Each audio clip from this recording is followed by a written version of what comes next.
Voici comment il faut procéder pour tracer un rectangle. Donc ici, dans l'exemple, je vais tracer un rectangle qui s'appelle ABCD, où AB est égal à 10 cm et où BC fera 5 cm. Donc on va commencer par faire un côté, vous faites celui que vous voulez. Moi, de préférence, je fais toujours le plus grand parce que ça permet d'indiquer sur la feuille l'espace qu'il va falloir prendre. Donc je vais commencer par faire le côté AB de 10 cm. Donc on prend la règle, on trace le premier côté et on n'oublie pas d'indiquer que ce segment s'appelle AB.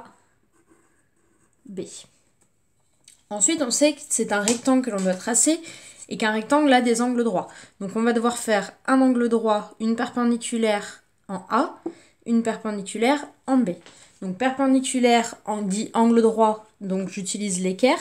Je place mon équerre le long du segment et je fais glisser jusqu'au point A pour pouvoir former l'angle droit. Ensuite, je trace.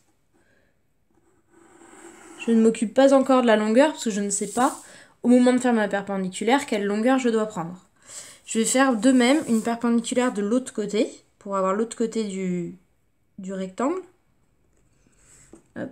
Pareil, je ne connais pas encore la longueur. Donc, je ne mesure pas encore. Je n'oublie pas le codage. J'ai formé ici un angle droit et ici un deuxième angle droit. Maintenant, à l'aide de la règle, je vais pouvoir mesurer. Je sais que je veux que BC, donc BC quelque part, mesure 5 cm. Donc je mesure. Je mets un petit trait et je place mon point C. Et de l'autre côté, du coup il manque le point D. Je sais que ça doit aussi faire 5 cm car les côtés opposés, ceux qui sont en face l'un de l'autre, doivent mesurer la même longueur. Donc ici, ça sera notre point D. Et la dernière étape, il suffit de relier le point D au point C pour fermer le rectangle. Je n'oublie pas de coder les angles droits, les longueurs qui sont égales, avec deux symboles différents, puisque dans un rectangle, tous les côtés ne font pas la même longueur. On a ces deux côtés-là qui sont égaux, ces deux côtés-là qui sont égaux. Si je veux tracer un carré, ça sera le même principe.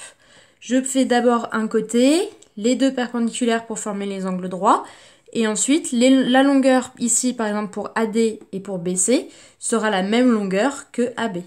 Il suffit de faire le même principe, la même chose, mais avec les quatre longueurs qui sont égales.